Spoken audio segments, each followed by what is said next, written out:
كنت باكل فول بحلاوه في رمضان. محمد.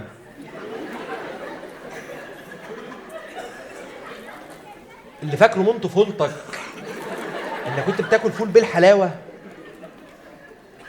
ايه الفتش ده يا محمد؟ محمد فوق هنا. هو بيتكلم ولا فقد النطق في الفول بالحلاوه؟ معاك يا عمر. يا محمد في ايه بس؟ هتخلي صوتك عليا. ما واخد شويه حلاوه تستوستيرون، ما تجيش تطلعه منها. ايوه يا استاذ محمد. انت بعت ورقه الاسبريس بعت لي اوردر طلبات. هو قال لي على فكره انا باكل فول بالحلاوه بحيث رمضان داخل.